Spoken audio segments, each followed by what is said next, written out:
नमस्कार दोस्तों। आपके अपने परिवार आरडब्ल्यू सिविल सर्विसेज पर आपका बहुत बहुत स्वागत है। मित्रों, आशा करता हूं कि आप सभी अच्छे होंगे, बढ़िया होंगे, खुशहाल होंगे और जहां भी होंगे एकदम बेहतरीन होंगे। आप सभी को पता है कि हमारी एक बहुत बेहतरीन, एक बहुत ही प्रतिष्ठित उत्तर प्रदेश के जो महत्वपूर्ण जनपद हैं उनके नाम से एक जिला दर्शन सीरीज चली हुई है, जैसे कि आप बाकी डेज से करते तो आ ही रहे हैं। और इस जिला दर्शन सीरीज की यदि मैं बात करूं तो उत्तर प्रदेश की जितनी भरी परीक्षाएं हैं जिनमें यूपी स्पेशल लगा हुआ है तो सभी के लिए कारगर सिद्ध होगी। तो इसलिए आप बढ़िया तरीके से नोट्स बनाते चलना है। और आज हमारा जनपद होगा गोंडा, और गोंडा के बारे में हम पढ़ पा रहे होंगे आज। इस जिला दर्शन सीरीज में मैं बात करूं तो 16वां नंबर का ये जो है जनपद होगा, और जनपद में भी मैं बात कर पा रहा हूंगा तो ये होगा आपका सर जी गोंडा। ठीक है, क्या होगा तो आप बता पा रहे होंगे गोंडा। अब गोंडा के विषय में मैं बात कर पा रहा हूंगा तो आगे बढ़ेंगे सर जी। पहली बात तो ये अपना उत्तर प्रदेश का मानचित्र, और इस उत्तर प्रदेश के मानचित्र में आपको दिखाई पड़ रहा होगा ये गोंडा। उत्तर प्रदेश के मानचित्र में ये रहा आपका क्या है सर जी, गोंडा। ठीक है ना, ये रहा। चलो, अब मैं बात कर पा रहा हूंगा गोंडा का उपनाम क्या है, तो जयप्रकाश नगर हम इसे बोल पा रहे होंगे। गोंडा का उपनाम क्या है सर जी, जयप्रकाश नगर, जिसका जिला मुख्यालय कहां होगा, गोंडा में ही अवस्थित होगा। जिला मुख्यालय गोंडा में।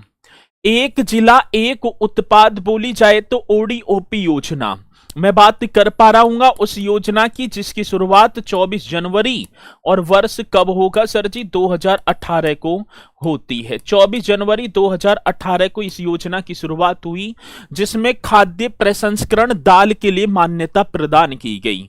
मैं बात कर पाऊं एक जिला एक उत्पाद ओडीओपी योजना में इसे किसके लिए, खाद्य प्रसंस्करण बात की जाएगी तो दाल के लिए मान्यता प्रदान की गई।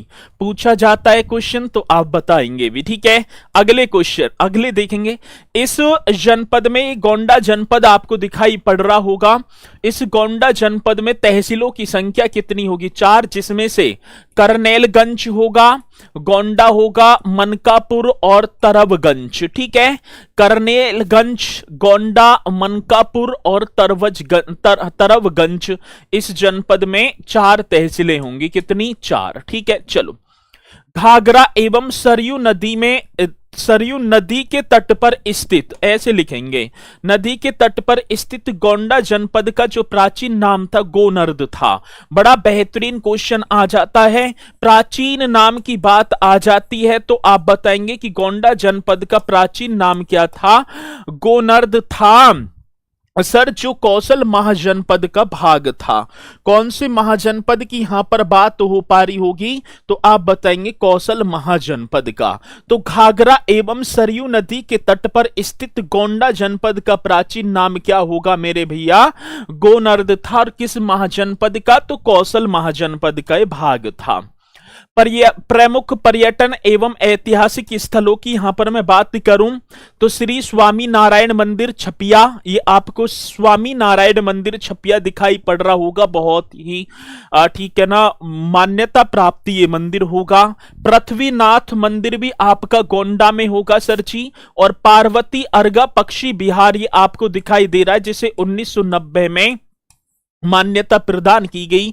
और पार्वता अर्गा मंदिर भी अवस्थित है गोंडा में। सुहेलवा वन्यजीव विहार जो आपका बलरामपुर, गोंडा और श्रावस्ती जनपद में पड़ता है, तो सुहेलवा वन्यजीव विहार का हिस्सा भी गोंडा में आता है। ये तो अपने में मोस्ट इंपोर्टेंट है ही है। चलो, प्रमुख उद्योग की बात आती है तो चीनी उद्योग और उर्वरक कारखाने के लिए अपना गोंडा प्रसिद्ध है। मैं बात किसकी करूंगा तो चीनी उद्योग और उर्वरक कारखाना आप यहां पर बता पा रहे होंगे। महाभाष्य के रचनाकार महर्षि पतंजलि का जन्म गोंडा जनपद में हुआ।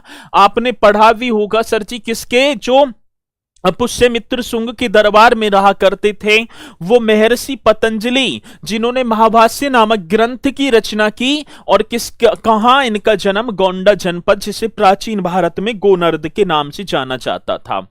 9 अगस्त 1925 को काकोरी षड्यंत्र में शामिल क्रांतिकारी राजेंद्र नाथ लाहिड़ी को गोंडा में 17 दिसंबर 1927 को फांसी दी थी। राजेंद्र लाहिड़ी, मैं मर नहीं रहा हूं बल्कि स्वतंत्र भारत में पुनर्जन्म लेने जा रहा हूं, वो राजेंद्र नाथ लाहिड़ी जी, ठीक है ना। 23 जून 1901 को इनका जन्म हुआ और 27 दिसंबर 1927 को फांसी दे दी गई थी, जो काकोरी षड्यंत्र से संबंधित थे। चलो अगला, प्रमुख संस्थान की बात तो होगी रेशम अनुसंधान एवं विकास केंद्र सुभागपुर, ये गोंडा में है। इंडियन टेलीफोन इंडस्ट्रीज भी मनकापुर तहसील है, ये गोंडा में। और गन्ना किसान संस्थान प्रशिक्षण केंद्र भी आपका गोंडा में होगा। तो ये भी आप देख लेंगे, बहुत ही मोस्ट इंपोर्टेंट क्वेश्चन है।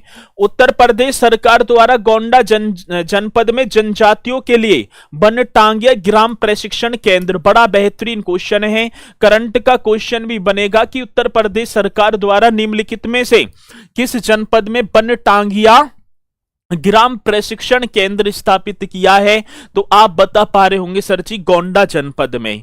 अक्टूबर 2023 को गोंडा जनपद में उत्तर प्रदेश का पहला मिशन शक्ति कैफे भी खोला गया। ये भी मोस्ट इंपोर्टेंट क्वेश्चन होगा। कब की बात है? अक्टूबर 2023 की बात है। गोंडा जनपद में उत्तर प्रदेश का पहला मिशन शक्ति कैफे खोला गया। सरयू तट पर स्थित यह क्षेत्र बेहद उपजाऊ माना जाता है। कौन सा सर जी? गोंडा का। और कौन सी तट पर है? सरयू क्षेत्र पर, ठीक है। चलो, नदी तट पर। महात्मा बुद्ध ने अपने जीवन के 21 वर्ष गोंडा जनपद में ही गुजारे थे। ये क्वेश्चन भी बड़ा बेहतरीन हो जाता है। और महाराजा विक्रमादित्य द्वारा स्थापित प्रसिद्ध पाटेश्वरी मंदिर गोंडा नगर में अवस्थित है। ये आपको पाटेश्वरी मंदिर दिखाई पड़ रहा होगा, जो महाराजा विक्रमादित्य द्वारा स्थापित है। क्वेश्चन बड़ा बेहतरीन है और ये आपके होंगे गोंडा जनपद से संबंधित। और उम्मीद है कि आप सभी को ये जनपद वाली सीरीज हमारी बहुत ही लाभकारी सिद्ध होगी और आप बहुत अच्छे तरीके से कर पा रहे होंगे। तो एक बार कमेंट्स करके मुझे जरूर बता पा रहे होंगे कि ये जिला दर्शन सीरीज आपको कैसी लगी। इंतजार करूंगा आप सभी की कमेंट्स का। इसी के साथ मित्रों, मैं अपनी वाणी को दे पा रहा हूं विराम, तो सभी बोलेंगे सर जी जय हिंद जय भारत।